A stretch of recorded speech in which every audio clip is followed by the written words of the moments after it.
Hey everyone, welcome back to our April monthly melt, our monthly board game show where we talk about lots of things, not just board games.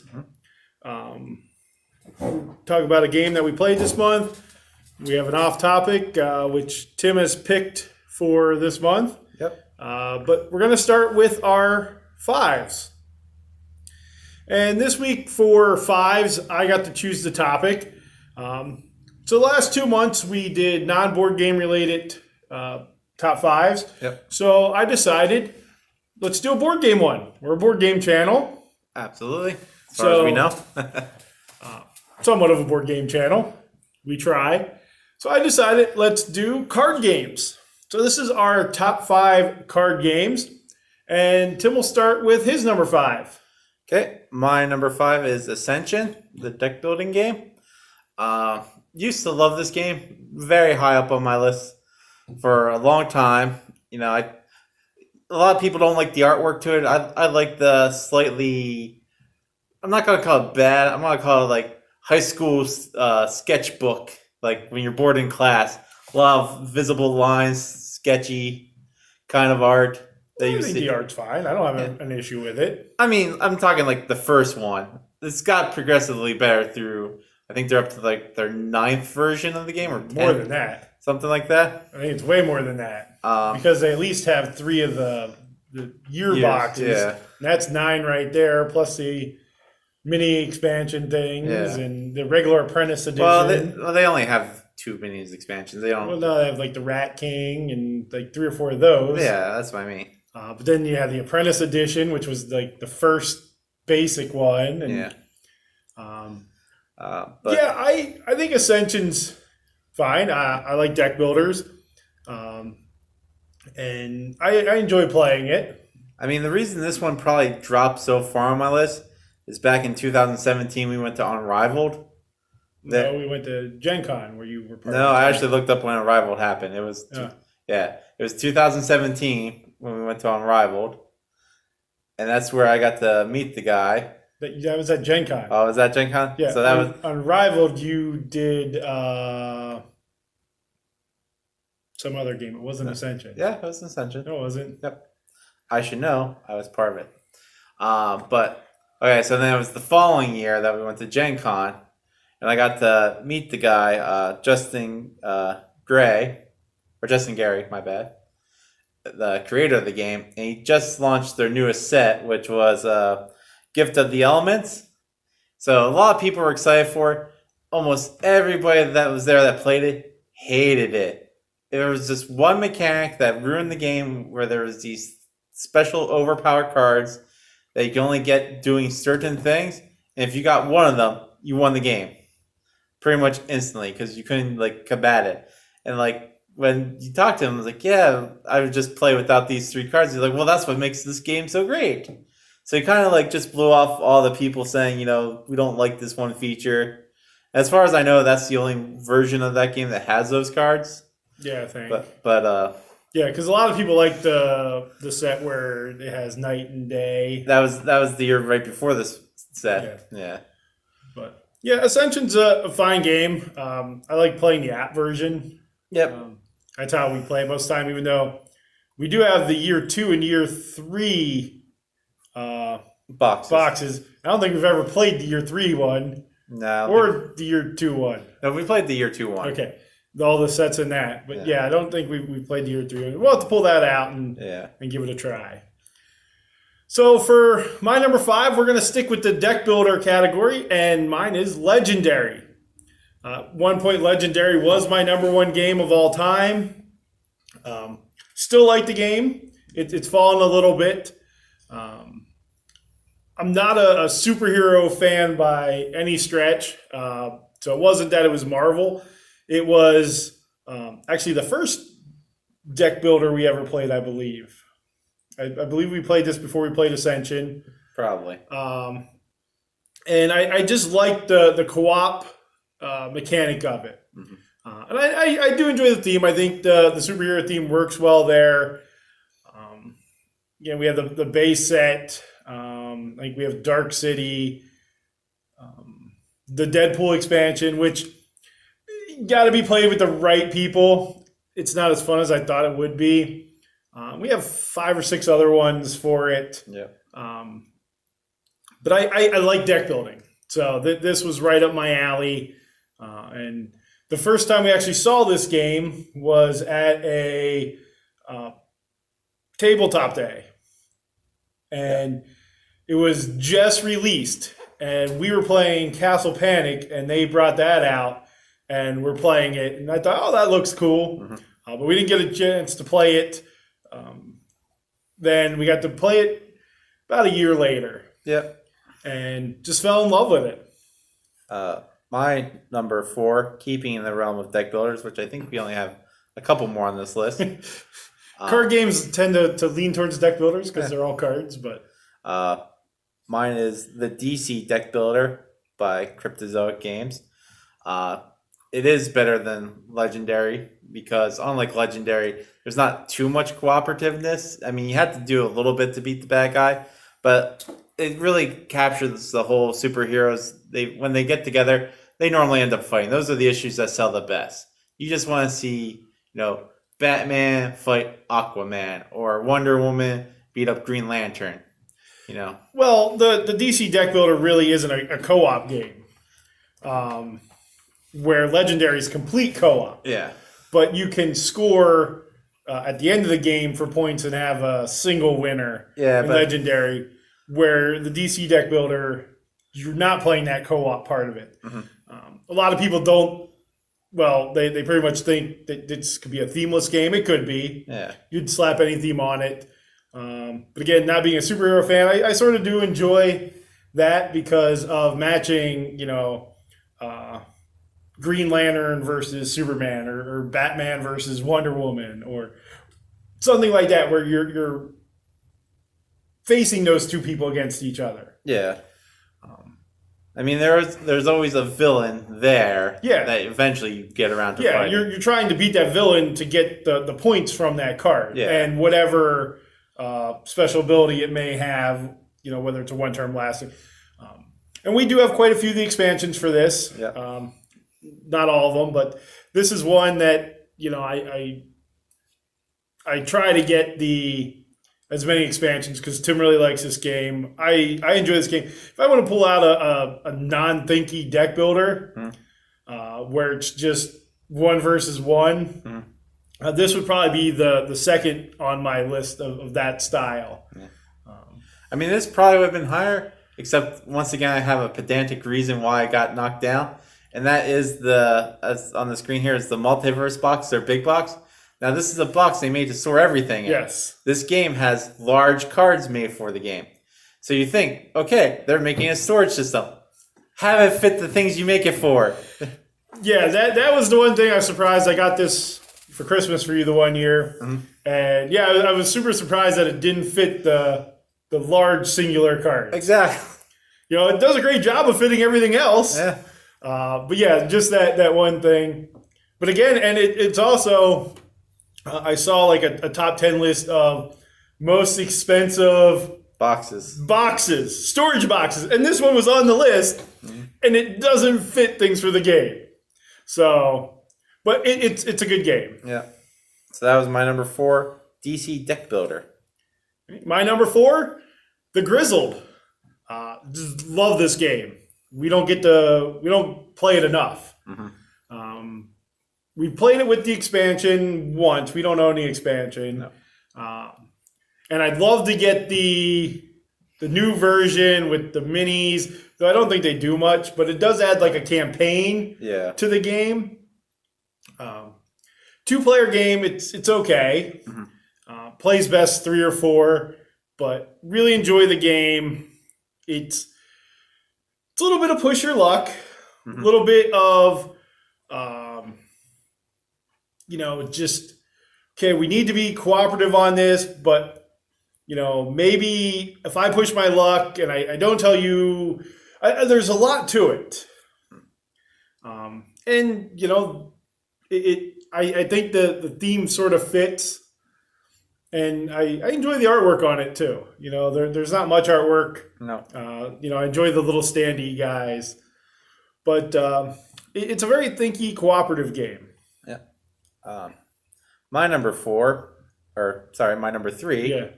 is Brave Rats. Um, I don't know what version on the screen I have here. I couldn't find a good picture with the English title. Yeah, I don't know it. I'm assuming this is probably the Korean version. Where's Clack Clack Lumberjack really popular? Korea. Korea. So I'm assuming Yeah. it's probably the Korean cover. Yeah. Which, Because there it's Tick Tick or Talk Talk Woodman. yeah. So who knows what that. It says Brave Rats above Yeah. it. But it's interesting because their version comes in a box, and this game only has 18 cards in it. Both players get 9 cards, and they both get the same set of 9 cards. And it's a war style game, I would say, or rock paper scissors.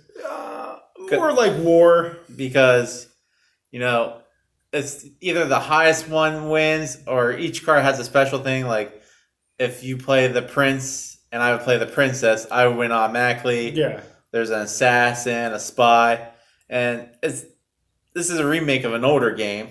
Which No, I didn't know that. Yeah, I forget the original name of it because it's like a Japanese game that they didn't want to use the Japanese like Shogun and whatnot, so they slapped a bunch of rat art on it. And Blue Orange put it out. It's probably not one of their most successful games, but it's a fun game. It's a good travel game. Yeah, I enjoyed playing it. The first time we played it, it was, why are we fighting with rats? But it was enjoyable. And with that, that playing war style cards with the different abilities on each one.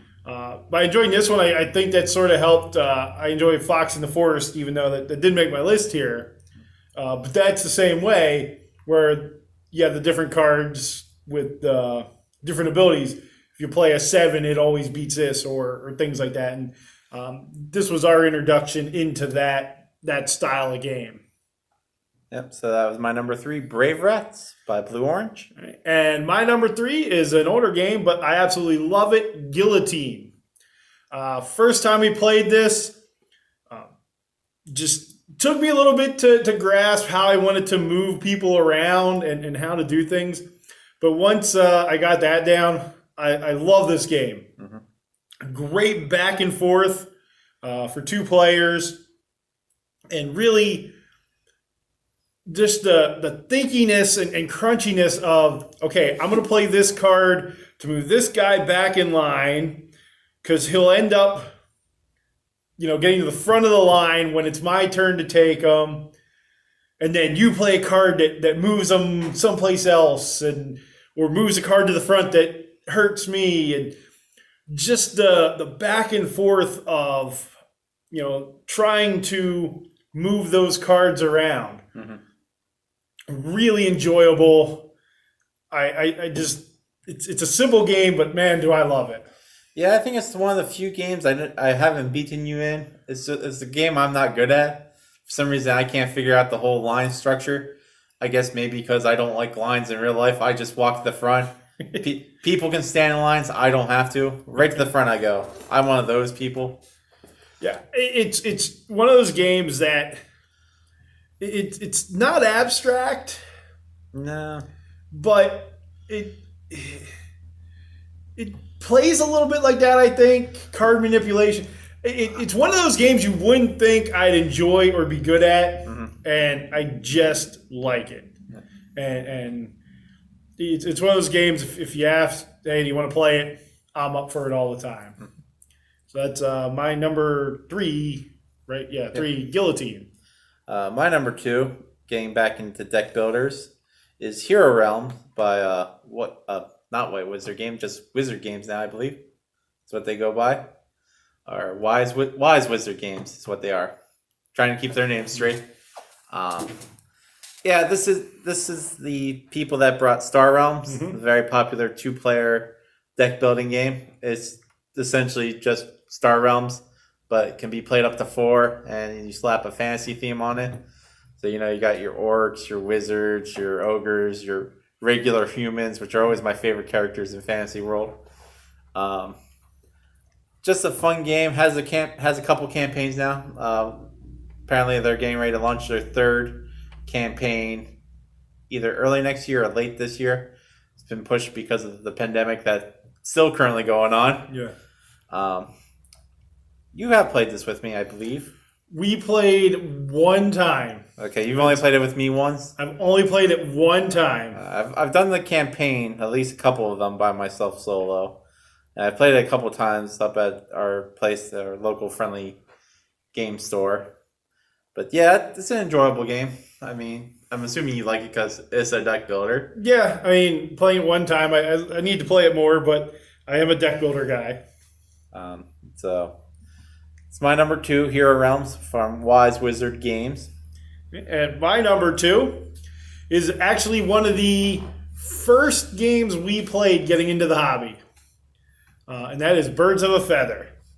Mm-hmm. It's a set collection game where you deal out the whole deck of cards to everybody playing. So you always will have 4 players. So when you play with 2, you have 2 dummy hands. Play with 3, you have 1 dummy hand.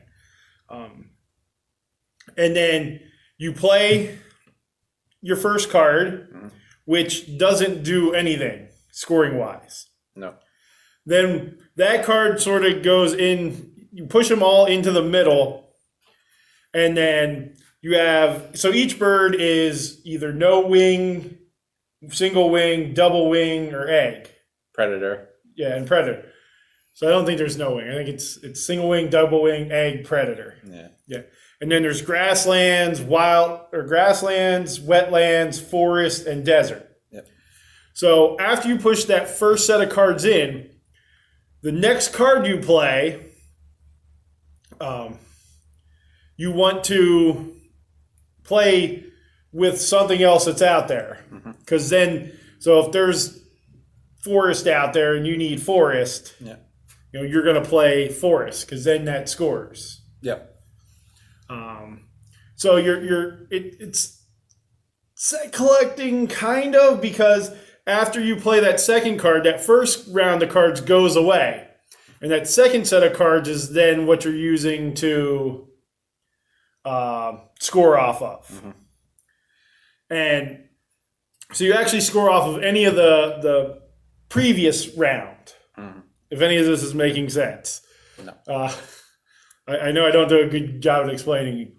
So if there's like a desert, a forest, a wetland, and another forest, if you would play a forest card, you would score yours because there was a previous forest. If you play whatever one I did mention, water. So if you play one that wasn't previously played in that previous round, you don't score that card. Mm-hmm. So it can be thinky because, what has everybody played? What I need to hold in my hand. Go out and find a video on how to play. It's enjoyable. I know I didn't do a great job at describing it, but it's fun. It's one of the first games that got us into the hobby. And I can actually look back and know exactly where I played this the first time because it was at our favorite local game store. Mm-hmm. So my number 2, Birds of a Feather. My number 1 is probably in my top 10 favorite games of all time, and that would be Hearts. I mean, it's not the flashiest game that's out there. It depends what deck of cards you use. I mean, yeah, I guess if you buy some of the high-end cards. I mean, nowadays, I play more on my phone than in real life. But when I was going to school, I had, 3 buddies that every morning we sit down and play Hearts before school started. And, we got playing cards banned for like a year because they thought we were playing poker in the corner. And we weren't that cool. We were just old people playing Hearts. Which is weird because when I was in high school, we played blackjack. Yeah. Not for money. We had this whole NHL hockey version thing figured out. But no, we weren't that cool. We played Hearts. On my phone, I switch all the generic names over to the guys I used to play with. I still play the same style. Every hand, I try to shoot the moon, even if it's a terrible hand to do so. But, it's just a fun game. I think I'm almost up to 1,000 plays on my phone of this and keeps track of all my stats, how bad I'm doing. Like in real life, I almost never win because, once again, I'd always try to shoot the moon, which is getting all the hearts plus the queen of spade. And like the computer, the one I've gone with, like learns your pattern, so it'll let me get like 20 points and then just hold on randomly to the high card. Like they could have got rid of it a long time ago, but they're like, nope, I'm gonna take this 1 point away from you. Yeah, I mean, I played it a ton on the computer and everything. That's probably the most I played it. When I was in Scouts, chess and hearts was two of the big things everybody played. So that's where I played a lot was Boy Scouts. I enjoy hearts. Out of hearts, spades, diamonds, and is there a game of clubs? Probably. I don't know. Can't imagine there wouldn't be. Yeah. But yeah, out of those three at least, hearts would be my favorite. I don't think I've ever played diamonds or spades. I was blanking on that. Well, you definitely haven't played clubs since we don't know if they exist. Yeah, my number one. This trumps Tim's whole list.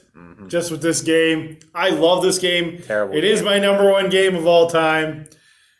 Tim does not like it at all, and I don't know why. It is better than the other baseball game. Bottom of the ninth. Yes, it's better than that. Bottom of the ninth is better solo. Yes, that way I don't have to play it. I like bottom of the ninth solo, but baseball highlights 2045. Again, this is one of those games that got me into the hobby. I won a contest through Miniature Market, and the game that I put in the comments to win, they didn't have, which was Wyatt Earp, which I ended up getting eventually. And so they said, pick another game. And so I picked Baseball Highlights 2045, being a huge baseball fan, not really knowing anything about the game at the time. They sent the deluxe version, which was awesome because it had the 7 expansions with it at the time, and fell in love with it. Unfortunately, with the starting set, it comes with the that New York American League team that nobody likes to talk about. Boston, San Francisco. Probably one of the Chicagos. And I forget the other. I'm assuming St. Louis. No. Yeah. Because it only came with 4. It was San Francisco, and I forget the other National League team it came with. But being a Pirates fan, I had to go out and buy the Pittsburgh team. Bought the Washington team for Tim, hoping that would sort of. But it's again 2-player deck builder. Plays over 6 innings instead of 9 like baseball. And the cool thing is, you play your card, and you have at the bottom of the card it says single, double, triple, home run. It could say multiple ones. So those are all pending whatever your opponent plays. So he plays something that may counteract all of those, or none of those. And then the cards at the bottom of, or the things at the bottom of his single, double, triple, are then what he is threatening. And then you try to play something that counteracts those, and you just go back and forth. And after each game, because you're supposed to play a four game like preseason, I believe it is, and then the 7-game World Series. And after each of the games, you can upgrade your team by spending points on each of your starter cards to purchase out of the free agency lineup, which, our free agency lineup deck is like 100 some cards. Yeah. We started to house rule where you could buy some of the free agents ahead of time to sort of upgrade your team a little faster. And I enjoy it mainly because I love deck builders, and baseball is one of my favorite sports. Actually, I don't know if I could name my favorite sport between NASCAR, hockey, baseball. Well, those would be my top 1A, 1B. Football would then be like 4, and basketball doesn't exist. But anyways, Baseball Highlights 2045. Why don't you like it? Just let me ask that. Well, I'm not a big fan of the sport in real life. It's too slow. I mean, I do appreciate this only 6 innings. I wish real baseball would take advantage of that. Well, Major League Baseball did now make doubleheaders 7 innings. Yeah, well, the regular game should be 6.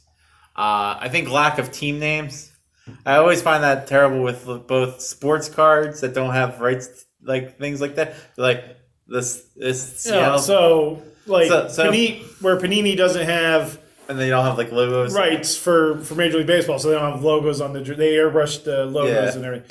I mean, it says Pittsburgh on the card or Washington on the card. Yeah, that makes me angry. It's like, okay, we've made it to the future. So now all of a sudden baseball's like soccer where we don't have team names or just the city name. Make up a name. Be like the Pittsburgh Scallywags and the Seattle like Salty Dogs and the Washington football is sort of going that way. For now. But, I mean, if you're going to make a board game, just make up fake names for these teams. They can still have a city attached to them. It's all right. That doesn't bother me at all. Be the San Francisco tall people. Or the midgets. Go the opposite way of the Giants. I guess little person. Yes. I don't know. But baseball highlights. Number 1 game of all time. This game trumps Tim's list no matter what. Terrible Just game. on that. If you find this game, burn it. Play it. You'll enjoy it. Now, you did like it a little more with the home team expansion. The stadiums. Did make it slightly better. I do like games that, acknowledge that there is a playing field, especially in a sports game, and teams should have technically an advantage, even though in real life it doesn't matter where they're playing. Most fields are the same dimension. No. You play in Cleveland, or not Cleveland, you play in Cincinnati versus Colorado. Uh-huh. There's those are 2 bad examples, because Cleveland, I don't know why I'm saying, Cincinnati is a hitter's park, Colorado is a hitter's park. I don't know. Tropicana Field versus Colorado. But I mean, for the most part, there was a period of time where all stadiums were essentially close the same. The 70s and 80s when they were building the cookie cutter ballparks. I will thank Baltimore for starting that trend. Best ballpark in all major leagues, PNC Park in Pittsburgh. Check it out. But that's our top 5. Again, baseball highlights 2045. Check it out. Or play hard. It's either one. Next, we have our Kickstarter of the month for you to check out. And I'll let Doug go first if he has his information up. Yeah. So mine is Animals in Espionage, Natural Selection. And it, as of today, the 28th. Well, when this goes up, the 30th. It will have 19 days to go. So make sure you check it out. You wouldn't think this game would be up my alley. I'm not a big deduction game, except for Murder, Deception, or Hong Kong, Deception, Murder in Hong Kong. There you go. And I think that's just because of the group we played with. But this is a 2-player deduction game where you take the role of a secret agent to gather intel while covering your own tracks. And it's also a you choose or I split you choose type 1. So just bear with me on this because I'm not good at remembering all these things. Tim's younger than me. Mm-hmm. So you start with 2 agent cards. One is your agent and the other is a spy. It comes with chameleon, fox, lion, monkey, octopus, and owl. And the owls are always double agents. Okay. And this game sold me on the monkey spies. That's just great. A monkey spy sells it to me all the time. So you will score points for collecting intel cards of your spy and passing intel cards of the other spy. So you have yours and then the other one. So you know 2 of them. Okay. And then your opponent knows their 2. And a 5th agent is drawn, and that'll act as a double agent as well. So both players score points for collecting the intel cards of the double agent. And then you have your hand of 5 cards. Mm-hmm. So you'll split them up however you want. 2 and 2. Or 3 and 1. So you'll split 4 cards. Okay. You pass the 5th one to your opponent.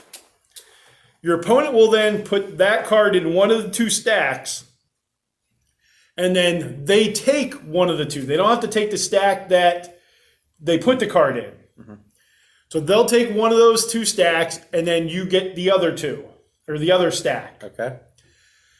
And you do that 6 times, and then you add up the points for, the number of cards of your secret agent versus theirs. And then, so there's also scoring at the end where they have a little thing, and you place on who you think theirs were. Their 2 were, and it's worth 2 or 1 points. I know I'm doing a terrible job of describing this. Again, I'm not very good at that. But I just thought it was a fun game. And it looks cute with the animal spies. Great price point, $14. Yep. That's a good price point. I believe they also have a print and play for people that like print and play. It says one they're backing. I think that's 7 or 10. Something like that, yeah. But again, for 2 players, I enjoy 2-player games. And I think this would fit into that filler category. Mm-hmm. I enjoy the artwork on this. Just look at that lion on the cover. But again, monkey spies. Mm-hmm. How can you go wrong? But again, that's Animals in Espionage, and it will have, 19 days? I believe so. And again, there's some other videos out there already showing how to play. Again, they do a much better job than I do. Mm-hmm. And this is actually the first game from this person. Okay. Cody Stevens is the creator. So, Animals and Espionage, check it out. My Kickstarter of the month is not a board game. I went with a book. Which is why I couldn't find it. Yeah. Well, you can't find books? Well, no, I was looking for it on the game one. Mine is Punch Out from Pixel Perfect, or Pixel Perfect Punch Out. It's a hardbound or hardcover library style book about the history of the Punch Out franchise. Punch Out's probably in my top 5 favorite video games of all time. Never beaten it. I love the NES version. I really love the Wii version. Do we own that? We do. Oh, okay. I haven't played Wii in so long.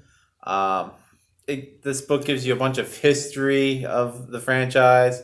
I love this one spread in here that gives you every single pixel in the NES version of the game. Like, between those 2 pages, those are all the different frames that can be used, including the writings, backgrounds, them talking. It also, like I said, dives deep into the history of the franchise. Guy looks like Tito Santana with green hair. They had the arcade arm wrestling machines. The characters moved into that.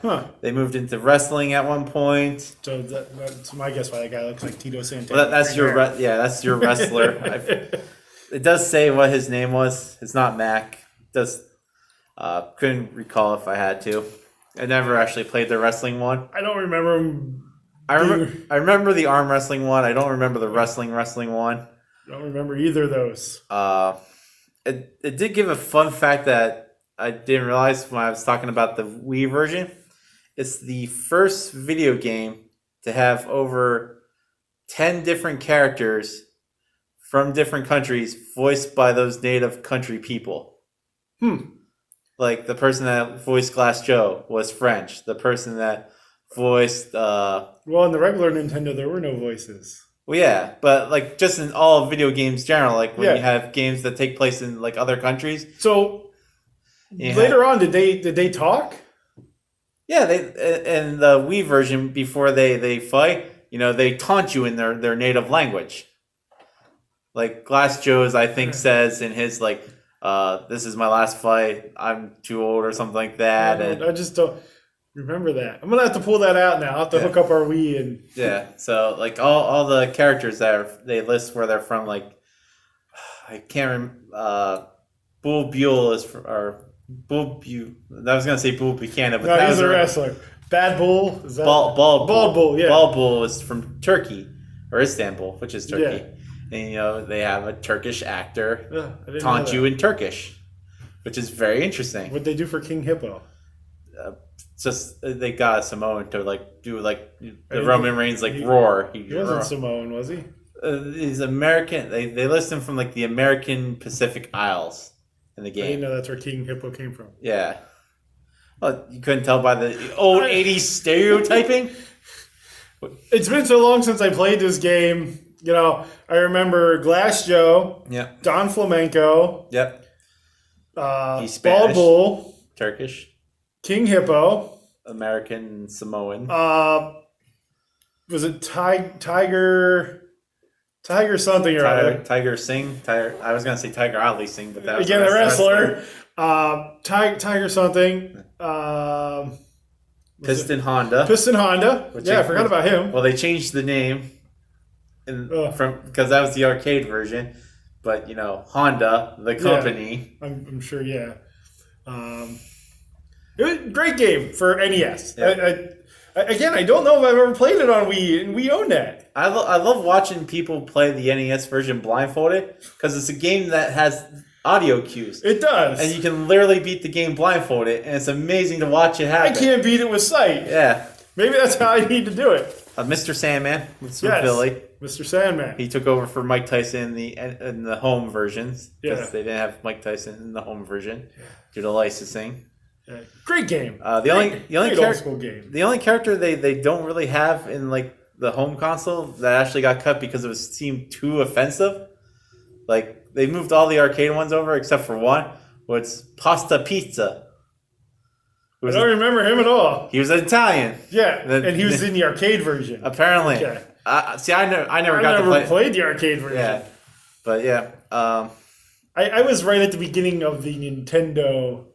Home version. Yeah, when I was first grade, I guess. When did Nintendo come out? 85, 86? 83? Oh, okay. Yeah, it was early 80s. Okay. Well, being that I was in first grade in 1986, and we got a Nintendo when you were like 2 or 3, so we didn't get a Nintendo to like 88, 89. So I was too young to just go to the arcade on my own. Bear Hugger, that's another one. Oh. He's the Canadian. He has a squirrel under his hat. What version is that? I think he's in the Wii version as well. Now I've really got to But pull out the Wii version. he first came in to like Punch Out 2. Okay. Yeah, so they have a Canadian voice, which isn't hard. Well, I guess technically getting anybody to voice anybody. Is this something that you're thinking about backing? Well, yeah, I think it's only like $15 for it. It comes with the history. Does it come with any of the games? No, it comes with the strategy guide of how to beat each one, like the unofficial strategy guide to the games, and then like the back like 30 pages is like fan art that he's collected. This would be interesting for any of the video game watchers that click on us and like video game knickknacks. Yeah. I think this is an interesting thing. Is there any boxing board games? I know we have that like boxing zombie or fisticuffs. I think is what bowling for zombies. Fisticuffs is it's a 3-player game, I believe. So we haven't played it. Yeah. So there has to be boxing games out there. In the comments, if you know any boxing games offhand, I'll have to look this up. Yeah. Or if you have a favorite boxing board game, if there is one. If not, creators, look into that. I should see who has the IP for Little Mac. Because you could probably make Punch Out into a board game. Yeah. I mean, I know Nintendo's licensed it, but I don't think they're the ones that own the IP that made it. Yeah, I don't know. So creators, there you go. If you stumble on our channel, Punch Out board game. Yeah, I buy it. Well, they had that run of Atari board games. Yep. And I don't think any of them did real well, but I think Centipede. I think people said was the best one. But here you go, creators, boxing board game. So that was my Kickstarter. I believe it has 16 days or 15 days. I remember when this comes out. So check it out. Yeah, check out a lot of the games on Kickstarter. There's a lot of good games right now. And we talked about it. Next month, we're going to bump up to 2 Kickstarters. A piece. Just because there's so many that we don't get to cover. Yeah. And we know that there's other guys out there doing way more Kickstarter than we are and doing a lot better job. But because there was a couple other ones that I thought about doing. Yeah. I always like to bring these ones that are slightly different. Yeah, and that's the thing. I don't think many people are looking and covering animal espionage. Like what last month I did candles that were Yeah, dungeon themed I candles. still think you should have went with the gelatinous dice cubes. I was close. But yeah, those were our Kickstarter for this month. Check them out. Let us know if you might back any of these. Or what Kickstarters you are backing. Yeah. Ones that we should have taken a look at, and just let us know. That will move us into our segment Played for the month. And this month for Played, we are choosing Steampunk Rally Fusion, a game that's freshly on our mind because we played it yesterday. It's probably the biggest reason I chose it. So it's good. When you're watching this, would be a couple days ago. Yeah, but not for recording purpose. Yeah. This is from Roxley Games. We enjoy the stuff Roxley makes. They have great products. Now, are they the ones that did Mechs versus Minions too? No, that was Riot Games, a video game company yes. made that. This is the people that made Dice Thrones. Okay, which I love. Number 3 game of all time, by the way. Dice Throne. This is a racing game, which I'm not a huge fan of racing games. There's a couple I like, but the thing that sold me on this racing game is you're building your vehicle. Yeah. While it's happening, and your vehicle tends to explode. Yes. And that's actually how I won the game. Yeah. By exploding my vehicle. Exploding is an important part of this game. Yes, it is. You just don't want to explode all of it because then you get pushed backwards. Yes. But it's a great dice chucking game. It's got a ton of little dice in it. Yeah. It comes with a first time played version, which is what we did. Yeah. I don't know if I like all the rule changes they have for it. Like they get rid of venting, which I think would have been a good thing to teach people. Well, it's easy to add on, I think. Yeah. And we probably could have played it with all the rules because we play a lot of games. Yeah. I think that was a good way if you've never played a game and this is your first foray. We could have played with it all. Now, I don't know what the rule changes are from just Steampunk Rally to Steampunk Rally Fusion. I've never played just Steampunk Rally. The main thing the Fusion has is these dice. The Fusion dice. That you see up there that have there's a 9 side to it. Yeah. Which is fantastic. And they count as wild dice. That's the main thing. And I think they also brought in the challenge cards. Okay. The black things. Yeah. Were the 2 main things from the Fusion version. Lovely components we have the deluxe version. I really do like the metal cogs. Little cogs. Yeah. But it doesn't tell you what to make them score-wise. Well, the cardboard ones come with 3 points. It comes with 1, 5, and 10. Okay. And they only give you 2 sizes with this, which I wish they would have gave you a 3rd size. Yeah. But I can understand being. So we made them ones and fives. Yeah. Which I guess makes sense. They give you a ton. Yeah. So you don't really need the 10. You just play 2 of the 5s. But I switch over here to the next. This is what you'd be doing. You choose a famous inventor in history because the plot of this game is aliens from Mars have attacked Earth. So your strategy was create time travel, collect inventors, have a race, then go back in time and befriend the aliens. No. That's the plot of the game. I didn't know that there was a plot. There is a plot, which is... Well, then my guy would be perfect for that. Because I found the player I will always play with. I will fight people to play with this character. I will never not play him. Mm-hmm. I don't care. Like I said, I will fight people to play with him. Yep, he was one of the first promos from the first set, and that was Red Green. Red Green. I will fight people to play with him. I love Red Green. I think I've seen every episode of the Red Green show. I mean, he does have a unique power. The power he has is great. You can use one of the cogs to attach a card, because you can only attach the cards... as you can see on the screen here, you can only attach cards as long as they match up. Yeah, where they have the little half circles and match up. With Red Green, you can use one of your cogs and attach a card to any other card using that cog as duct tape. And that really worked in my advantage because I got hands of cards that I wouldn't have been able to attach anywhere, where I could have sold back for dice that I couldn't use, or cogs, which I would have just kept building, where red green lets you use those cogs to actually play cards. And that really helped because then close to the end, when I had cards that I couldn't use anymore because they were all filled with dice, I blew through a bunch of the terrain where you took damage. So I could just blow up all those cards that I had no use for, which is part of where that venting part of the game came in with that. And there's other ways to manipulate dice. You could take dice off cards and reuse them. But in the beginner game, it didn't have that. So red-green worked to my advantage that I could go through that. I had enough cards duct taped around that I could blow them up to take the damage and get through that. And that's really what helped me win the game. I mean, they have probably 40 different inventors in the game. They have a lot of inventors in this game. But there's only one you need to play. I also got the 2 promo packs with this, which came with like an additional 12. The one looking back, I wish I would have played was Rube Goldberg with his Rube Goldberg machines, which anybody that knows those is, giant machines that does one simple task, like the old PC game, The Incredible Machine, where you make a ridiculous machine like a bowling ball will hit a banana, and the banana will send a squirrel flying in the air, and that squirrel will scratch his head, which will cause an egg to crack, which will land on the dog, which will pour your cup of coffee. And instead of just pouring your cup of coffee, you built this whole machine to do that. His card is essentially that way. It's a massive card. It does one thing, and not even like a great thing in the game, but his card has multiple places to put your attachments right away, which is a nice feature.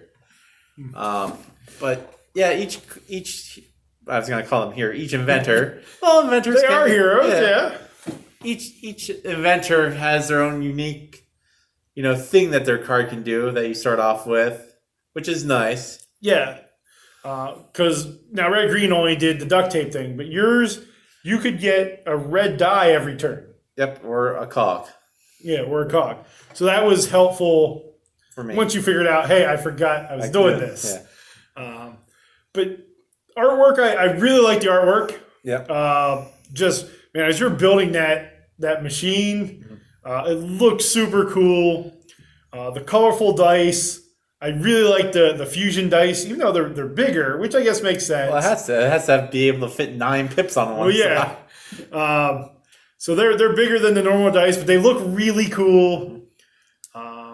It looks awesome on the table, and it was really fun. Now, you also build a track at the beginning of the game. You can see the track here is broken up into little squares. They suggest that you only play with 4 little boards for your first game. Yeah, and that was about right for us to get the feeling of it. They are double-sided. Like one side is Machu Picchu, one side was Mars. Yeah. The other 2 were like desert and Paris. Yeah. Well, cyberpunk Paris. Yeah. And they suggest you only play with so many per people. But if this is a game you like, you could literally use all the boards and just make a massively long board. Yeah, you could put them all together, but you'd have to keep them all. I guess you could mix and match. You just have to know what each of the. Well, it's easy because the artwork is so different. But because each different area has different terrain things to do. Well, the rule book was written so nicely that it had a quick guide. Yeah. Any rule book, I suggest you have a quick guide on the back.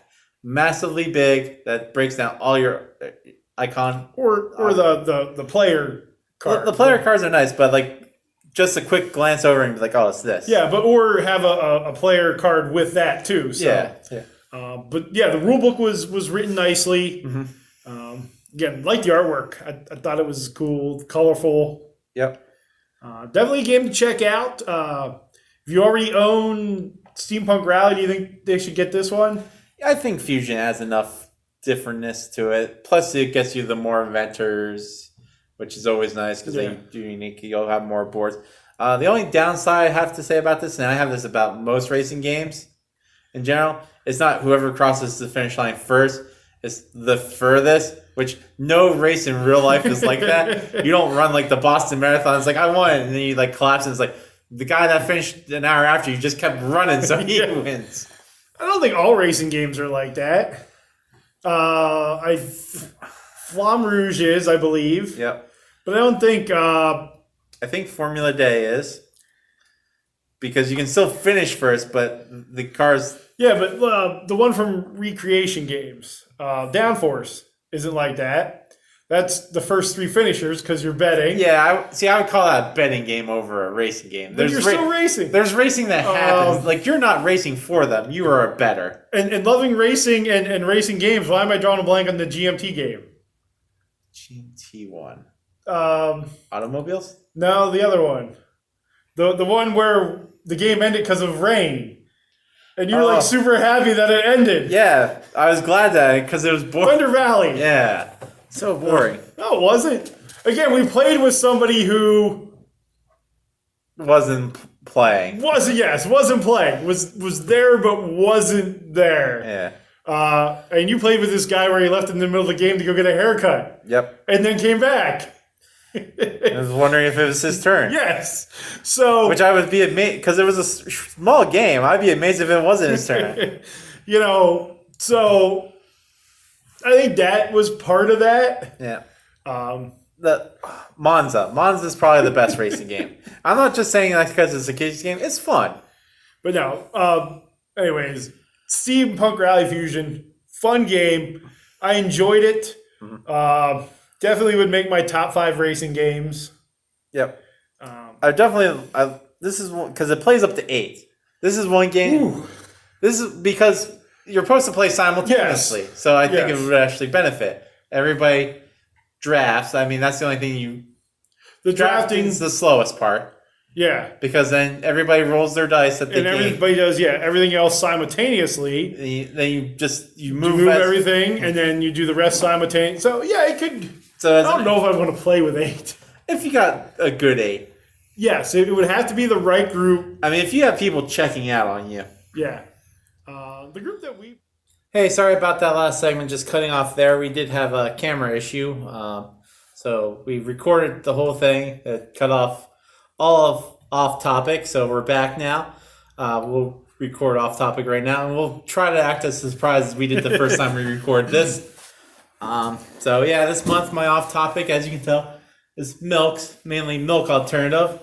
I believe that in our lifetime, just like the crazy straw, milk from cows is going to go away for us to buy, or it's going to become a luxury item that's going to be so overpriced that it's going to be hard to afford. Maybe. I mean, I can't see that happening. Well, if they make less, the price will rise. Yeah, I mean, the big thing with that is we're losing family farmers. Mm-hmm. Now, granted, we live in a state that does have a lot of family farmers. Yeah. We grew up on a dairy farm. Mm-hmm. We live in an area with lots of farms yet. Yep. So I don't think it's as big of an issue in our area. Mm-hmm. But I can't see myself ever drinking anything other than milk. Well, I was doing research on milk alternatives because it's something I like to do. Just researching the food industry in general. The big 5 that they say are going to be the ones to watch out for are coconut, almond, oat, rice, and drawing a blank on the last one. Coconut, cashew. Oh. Or not cashew, soy. Skip soy. Now, out of those 5, which do you think is the best? The best tasting? Yes. Out of those 5 is probably oat milk. And have you had all 5 of those? I don't think I've had... cashew wasn't one of the top 5. Yeah, I've had all of the top 5 of the list of like 20 plus ones I've looked up. Yeah, The one that's going to take over the future, in my guess, out of those 5, will be rice. Because out of the other listings, you have 2 nuts, which allergens. Yeah. You have soy, another allergen. Coconut, not the cheapest product out there. So logically, it's not going to be a great alternative price point. Yeah. And oat, you can technically have an allergen because it can create... it can create gluten, which isn't really a factor in oat milk. Plus, rice is incredibly cheap to make. It feeds 80% of the world already. Okay, so there's another rice-based drink that gives me a headache. Which isn't sake, as I found it the first time, I guess. It's not sake. It's Budweiser. Because they use some rice in their brewing process. Yeah. And I get a headache from that. So I don't know if rice milk would give me that same headache. Which I believe wouldn't, because like I said, rice milk is just literally brown and white rice ground into a powder, steeped and boiled in water. Where Budweiser probably also has a small amount of mash into it. Yeah. So it's probably a combination. Something that is done in their brewing phase. Maybe you just hate St. Louis so much. Well, being a Pirates fan, we're not Cardinals fans at all. We don't like the Cardinals. I respect Molina, but that's about it. You probably hate the Blues.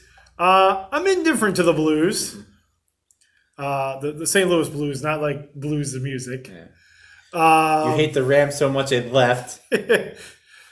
Yeah, and so all they have is the Cardinals and the Blues. Yep. So I'm indifferent to St. Louis, I guess. Yeah. I will say out of the top 5 milk alternatives out there, it wouldn't be the choice of the future for me. Like I told you the first time around, the one I think should win the milk alternative battle should be quinoa milk. Because which is just weird. Well, quinoa milk is by far the healthiest. Well, isn't quinoa like those little pellets? Or they're little like... They're a type of lentil. They look like chickpeas. Sort of. They're smaller. Okay. They're lentils. They're in the lentil family. You can make a quinoa salad. Yeah, well, yes. That's about as much as I got on my quinoa knowledge. You can make quinoa salad. Out of all the alternatives, they provide you the most protein, the least amount of carbs. But would it be the most expensive? It wouldn't be the most expensive. It'd be middle of the road. And when you're talking future mass market production, you always want the price to be the lowest when producing in mass quantity. That's why I figure rice will be the one that wins out all these. Now, one thing I don't know is I don't know the price of milk around the country. Mm-hmm. I've got to imagine in the Midwest where it's mostly beef cattle, milk price is probably a little higher because there aren't as many dairy farms. Mm-hmm. Now, here in Pennsylvania and Wisconsin, where there are lots of dairy farms, I got to imagine your milk prices are a little lower. Because, and I don't really look at the milk alternatives when I go to the grocery store, but I believe the milk alternatives are more expensive. Correct. Well, yeah, because I'm not going to say it's a new business, but it's newish. The thing they have going for them is they're considered a health product. And you can always charge more for health products. Yeah. Well, because it's an alternative for people with allergies. Yeah. But for oat milk, for an example, the oats you're using to make this oat milk, are oats you're losing out on for oatmeal, for other things like that. Animal feed and whatnot. Yeah. Versus cow's milk, that milk from the cow, other than needing it for a calf, what else do you need that milk for? Cheese. For other food products, but more so, you get more uses out of a cow than you do a single thing of oat. Well, all these milk alternatives you can also change into that stuff as well. Like I can take the oat milk and make it back into an oat? Well, you can make that oat milk into oat milk ice cream or oat milk yogurt or oat milk cheese. But, with the cow, you get the milk and then you can get the meat. Mm-hmm. Well, once you use that oat, you can't reuse that oat for something else. Yeah. Well, you're not reusing the cow for something else. You're just using it for milk. Or meat. You normally don't slaughter dairy cows for meat. dairy cows aren't meat cows, as we know. No, but You're like, oh, Bessie's dried up. Time to make her into sloppy joes. worst comes to worst. But not mass market. Like, Manwich isn't marketed as cows that can't no more. Which, if it put it on the label, I question. I don't like Manwich, but I question it. Well, that's a sauce. That's not There's the cow. You know, if the just if wanna the butcher put that up above the meat counter, Bessie can't no more. yeah. I laugh first, and I still buy my meat because, as vegans would tell you, I'm a horrible human being. Yeah, I'm a meat eater, big time. Yeah, I love products made by animals, like Yeah. honey, milk. Pigs are magical animals. They are. Snouts will always be the best part of a pig. I guess there is pig milk, but we don't drink that. I Uh, wouldn't use. I mean, we do drink goat milk. not often, because it doesn't produce as much milk as the cow. Yeah. Now never have had goat milk. I've never had any of these other milk alternatives. Yes. So, in the comments, if you do drink a milk alternative, let us know which one and why we should drink that one. And like we talked about, Our first go around of this. we will do a tasting. I will try one of these alternatives. You're only willing to try one Well, alternative. they're expensive. Unless you're buying. If I can write this off as a company expense as a company, which I don't know, I can't Chocolate Cover Games isn't theoretically a company yet. yet. We'll have to wait. We only do things that are good enough. Yeah. Companies are fairly better than. Yes. But, I'll try as many as Tim is willing to buy, which now means he'll buy a bunch of them. Yep. Because I want to see my reaction. Well, no, because some of them are very expensive. Like hemp milk, super expensive. Okay, whatever ones they have at our grocery store. Like I'm not buying any tiger nut milk. No, I believe they have Soy, almond. they have soy, almond, cashew, and I did see oat. I think they also have almond. Yeah. Those are probably the ones. And if you could buy they have coconut milk because that's in the baking aisle. Yeah. So because that's normally canned milk, which we talked but about. everything I think comes in a half gallon. I don't think they sell like pints. I think they sell liters. No, we'll have to look. Maybe we'll have a tasting where I'll be blindfolded. That might be the way I get away with it. Well, as you can see there, It looks like milk, yeah. they all look like skim milk because Okay. essentially half the battle is water, the other half is knowing. No, we drink 1% because that's what I buy. Because it's cheaper. Because It's cheaper than 2%.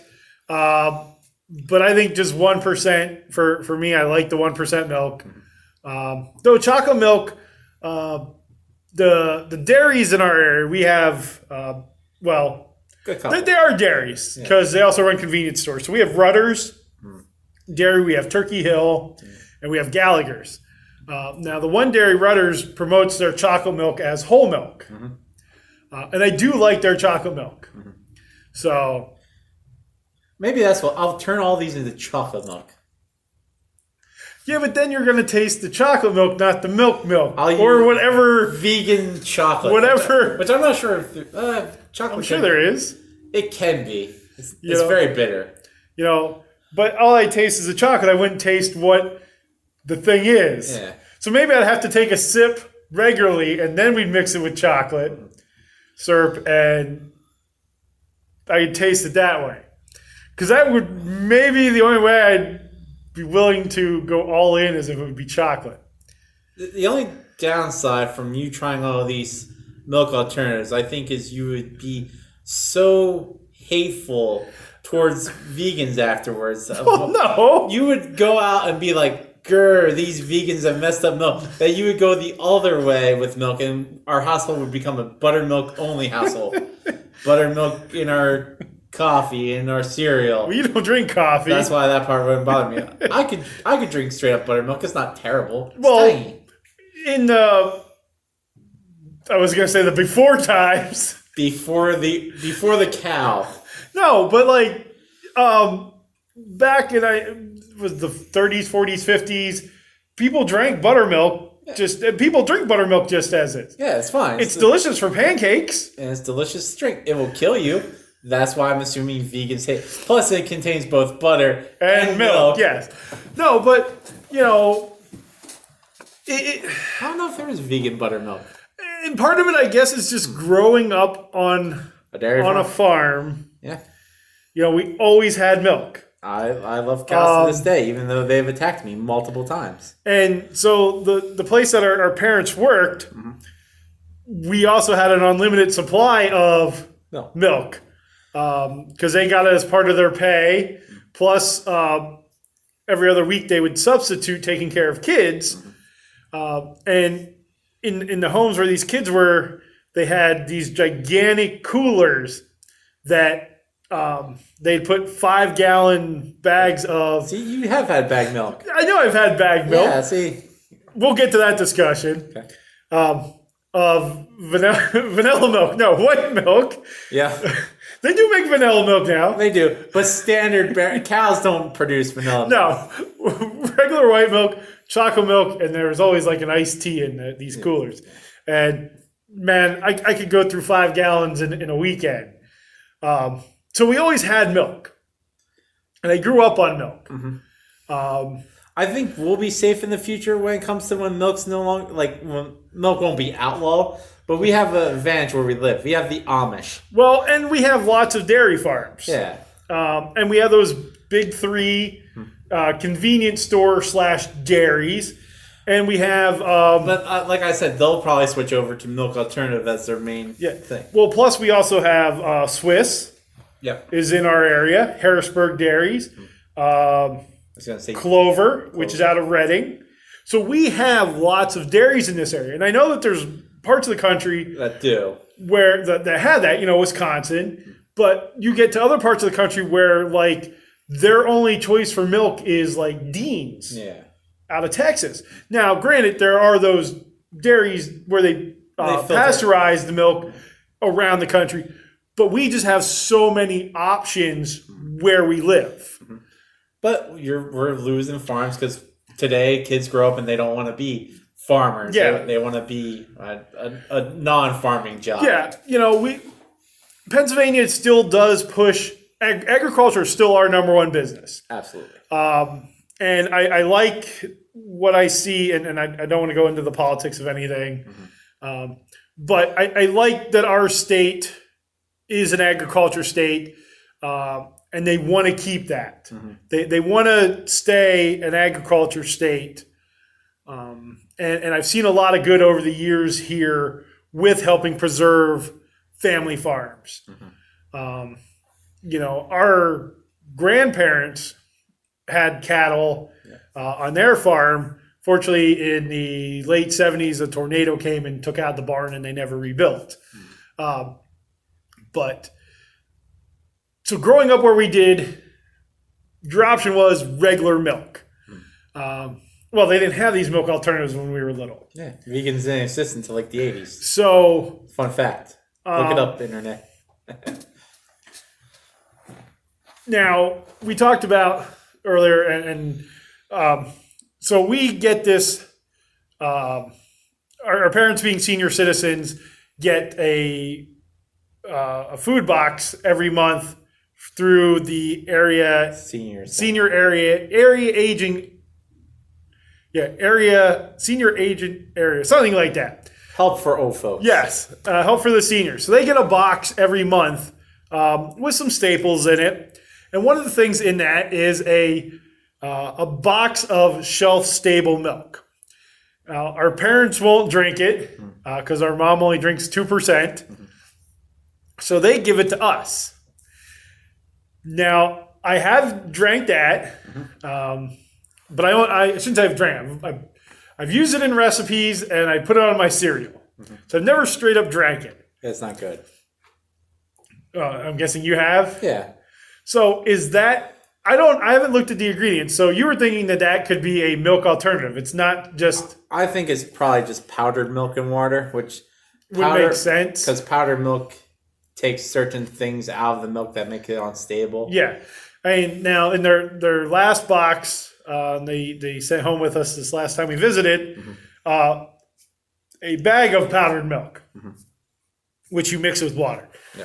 So I will make it, but I will probably use it for a recipe. I probably won't drink it because, again, I'm a milk guy, whether it's just plain old white milk, chocolate milk. I love me strawberry milk. The one company around us makes pumpkin pie milk in the fall, which it's good. It tastes just like you're drinking a pumpkin pie slurry almost. Peanut butter milk. The chocolate peanut butter milk that the one company makes by us is amazing. I didn't like it at first, but man, it has grown on me to the point where that is what I will buy when I stop at that convenience store, is the chocolate peanut butter milk. So if there's things that cover up the milk like that, I think I'd be more okay with the milk alternative. But so we talked about bagged milk. You said about that. Yep. And so... Well, because for some reason we got on the topic of Canada, because you brought up Cinco de Mayo. Oh, yeah. And then you said Canada, which is famously known for Cinco de Mayo. But the Renaissance Fair by us is celebrating Cinco de Mayo, and we have a friend who works there who's Canadian. And you said about Canadians get their milk in bags. Yep. Been in a Canadian grocery store, but I didn't look at the milk because I only went in to buy a Hershey bar and Maple Wheaties. Yeah, because I told you how inefficient they are because they have a pitcher for their bag. Yeah. That they put the bag in the pitcher instead of dumping the milk into the pitcher. So I need to ask our friend, is that really what happens? Absolutely. So why would I lie about that? So again, milk alternatives, your choice if you had to drink one for the rest of eternity. Milk's gone, you had to drink one milk alternative. It's going to be the cheapest one.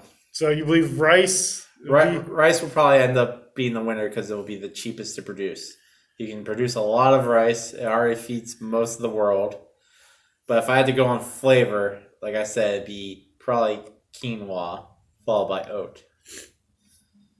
So again, I have not tried any of these that I know of. I don't believe I've ever had a milk alternative except maybe this box milk. My milk of choice is if they get rid of regular milk is sweet condensed. Yep, made from regular milk. But again, leave us in the comments if you drink a milk alternative, which one, why you chose that one, which ones we should try, as long as Tim's buying, and what other off-topic things you'd like to hear us talk about. Again, we'll use them every other month when they're Tim's topic because milk alternative and crazy straws are great off topic. They're clearly not anywhere in the board game world unless there's a milk alternative board game out there where each person owns their own milk alternative striving to be the next milk. Maybe that's overlord. An Agricola expansion. There you go. Yep. And any of these farming games, you need to pitch that. Alternative milk. There needs to be a milk alternative expansion. Yep. But again, please like, subscribe. Again, leave in the comments what you want to hear us talk about. We love bringing this to you every month.